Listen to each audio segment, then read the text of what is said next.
السلام عليكم ورحمة الله وبركاته. اللهم صل وسلم وبارك على سيدنا محمد وعلى آله وصحبه أجمعين. ازيكم يا حبايبي طلبة وطالبات الصف السادس الابتدائي؟ النهاردة بإذن الله هناخد درس جديد من دروس اللغة العربية المقررة عليكم السنة دي، وهو درس المنصور والطيور. تمام يا ولاد؟ تعالوا بينا يلا نسمي بالله ونبدأ كده ونفهم الدرس بيتكلم عن ايه، وكمان هناخد معاني المفردات وكلمة ومضادها وهنشرح الدرس كده ونفهم كل حاجة فيه، وكمان هنشوف الجمع والمفرد والأسئلة اللي على الدرس. نبدأ بقراءة الدرس.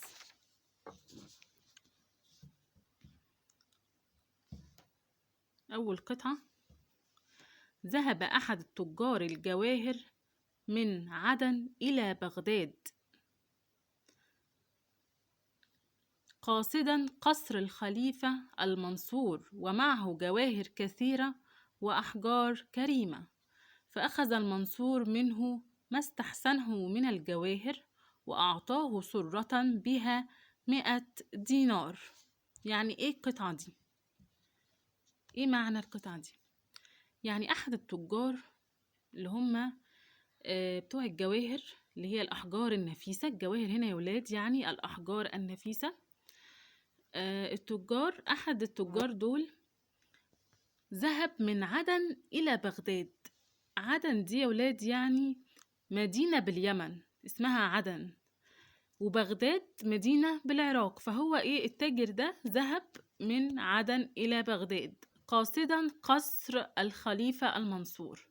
يعني هو كان متجه، قاصدا هنا معناها متجها إلى قصر الخليفة المنصور، ومعه جواهر كثيرة. كان معاه جواهر كتير وأحجار كريمة، يعني أحجار تمنها غالي. فأخذ المنصور منه ما استحسنه من الجواهر، يعني اللي هو الخليفة المنصور أخذ ما استحسنه من الجواهر، يعني اللي عجبه من الجواهر، وأعطاه سرة بها 100 دينار. سرة هنا معناها كيس من القماش بتوضع فيه النقود. زمان كانوا بيحطوا الفلوس في كيس كده من القماش وبيلفوا فيها الفلوس.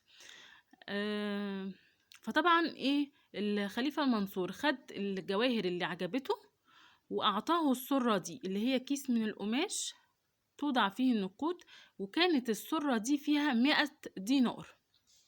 تمام. بعد كده انصرف التاجر مسرورا، يعني التاجر بقى مشي وهو فرحان جدا. وبينما هو في طريقه على شاطئ النهر وكان اليوم قائزا، يعني كان شديد الحرارة أو حر جدا، أراد أن يتبرد بماء النهر، فوضع ثيابه وتلك السرة على الشاطئ ونزل إلى النهر. فمرت حدأة فخطفت السرة وهي تحسبها لحما، وطارت في الأفق ذاهبة بها. يعني يعني التاجر طبعا بعد ما الخليفة المنصور ده اداله السرة اللي فيها النقود، انصرف بقى التاجر مسرورا، يعني مشي كده وهو مبسوط جدا. وبينما هو في طريقه على شاطئ النهر، يعني وهو ماشي كده على الشاطئ، كان اليوم ده كان يوم حر جدا، فأراد أن يتبرد بماء النهر. يعني يغتسل بماء النهر. يتبرد هنا يعني يغتسل بالماء البارد اللي هو بماء النهر. فوضع ثيابه وترك السرة على الشاطئ. يعني يعني وضع ثيابه طبعا عشان ينزل الشاطئ، وكمان طبعا السرة كانت مع الملابس بتاعته. وضعهم على الشاطئ ونزل إلى النهر. فمرت حدقة دي اللي هي طائر من الجوارح، فخطفت السرة. خطفت السرة وهي تحسبها، يعني تظنها لحما، يعني هي كانت فاكرة السرة دي لحمة. فهي طبعا خطفت السرة وطارت في الأفق، يعني في الفضاء. الأفق هنا يعني الفضاء.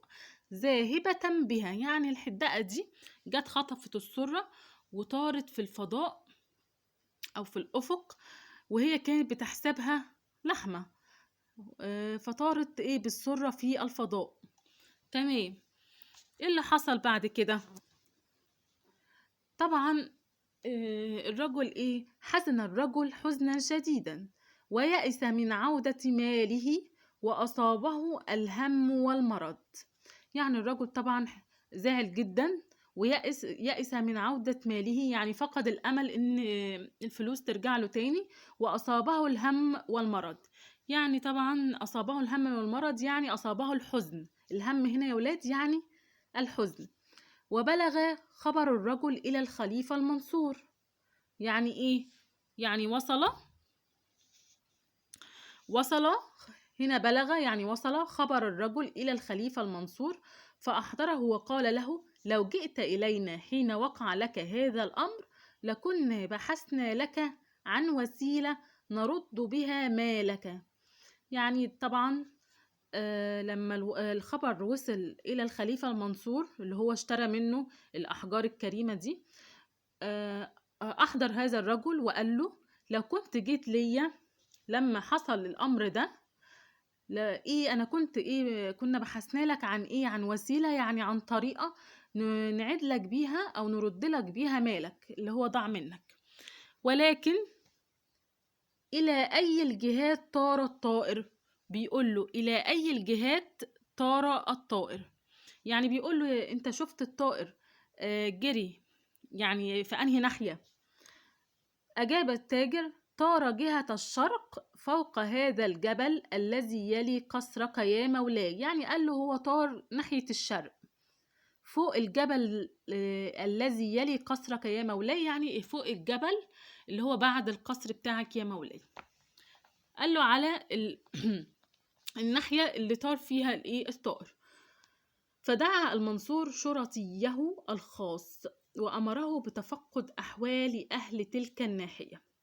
فطبعا الخليفة المنصور دعا شرطيه الخاص، يعني اللي هو الحارس أو المسؤول عن الأمن عنده، وأمره بتفقد أحوال أهل تلك الناحية.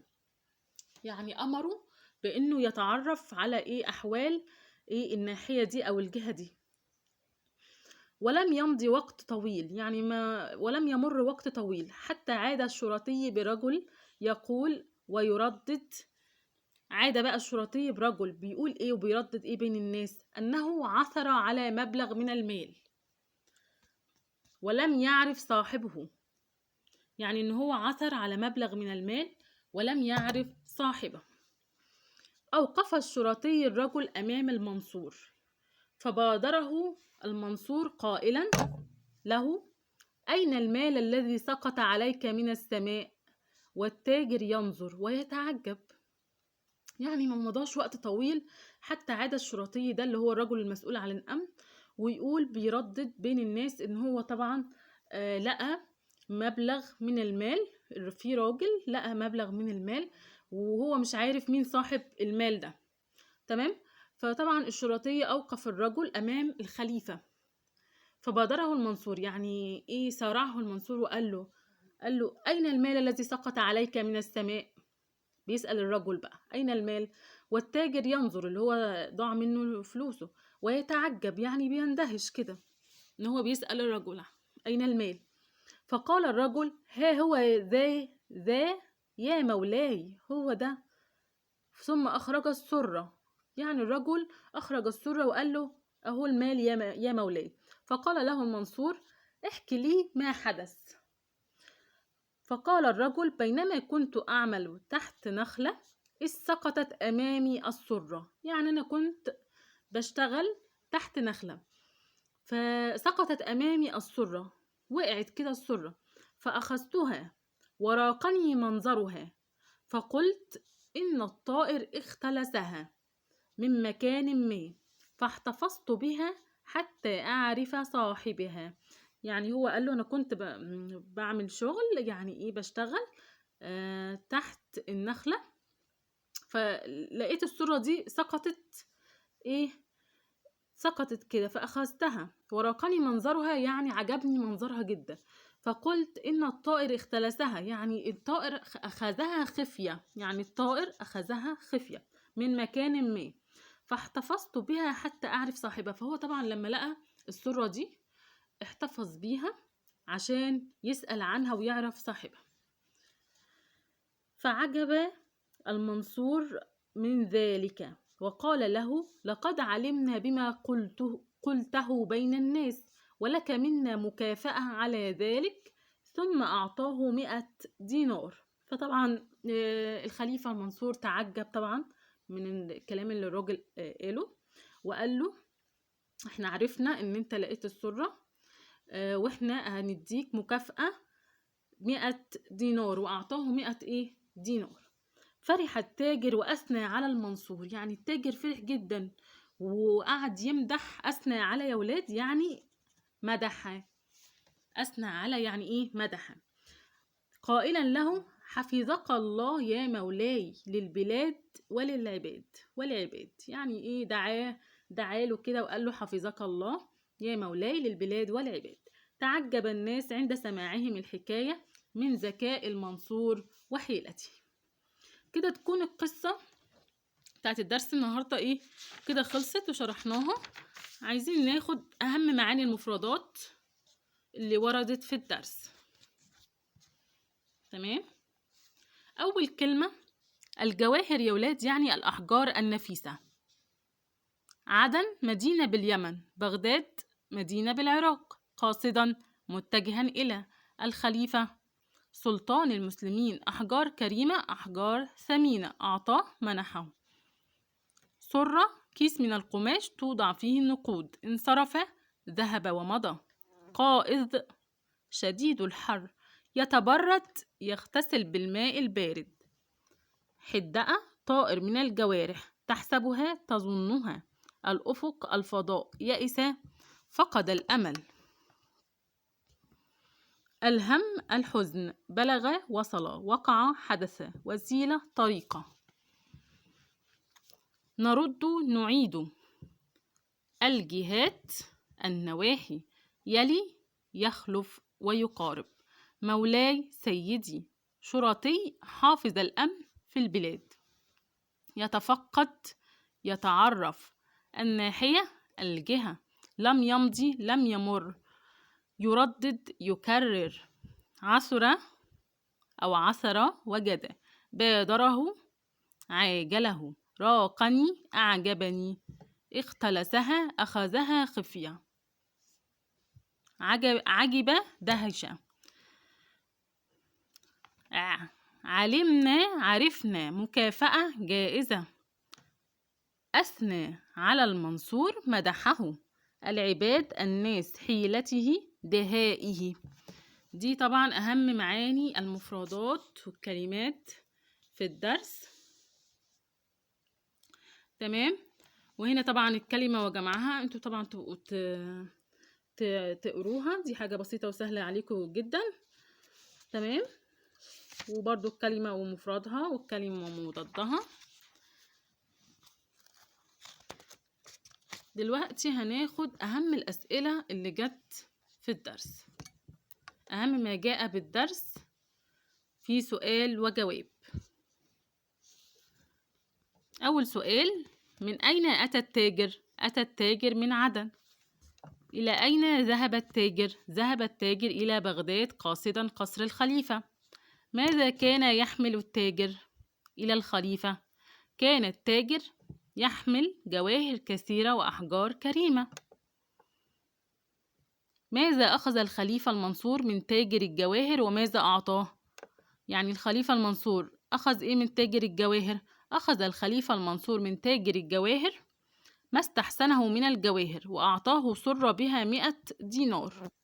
لماذا انصرف التاجر مسرورا؟ لماذا انصرف يا ولاد التاجر مسرورا؟ انصرف التاجر مسرورا لأن الخليفة أعطاه سرة بها 100 دينار. لماذا وضع تاجر الجواهر سرة المال وثيابه على الشاطئ؟ وضع تاجر الجواهر سرة المال وثيابه على الشاطئ لأن اليوم كان شديد الحرارة فأراد أن يتبرد بماء النهر. طيب لماذا خطفت الحداء السرة؟ خطفت الحداء السرة لأنها حسبتها لحما. لماذا حزن تاجر الجواهر؟ حزن تاجر الجواهر لأن حدأة خطفت سرة المال وطارت. ما أثر ضياع السرة على التاجر؟ يعني أثر ضياع السرة على التاجر، لما السرة ضاعت من التاجر عمل إيه؟ حزن التاجر حزنا شديدا ويأس من عودة ماله وأصابه الهم والمرض. ماذا فعل الخليفة المنصور عندما علم ذلك؟ عندما علم الخليفة المنصور ذلك أحضر الرجل وسأله إلى أي الجهات طار الطائر؟ في أي جهة طارت الحدأة؟ طارت الحدأة إلى جهة الشرق فوق الجبل الذي يلي قصر المنصور. السؤال اللي بعده، بماذا أمر الخليفة المنصور شرطيه الخاص؟ أمر الخليفة المنصور شرطيه الخاص بتفقد أحوال أهل تلك الناحية. وبكده يا ولاد نكون خلصنا الدرس النهاردة، ودي أهم الأسئلة اللي وردت في الدرس. أتمنى تكونوا طبعا استفدتوا من الشرح النهاردة، وبإذن الله ألتقي معاكم في فيديو جديد ودرس جديد، والسلام عليكم ورحمة الله وبركاته.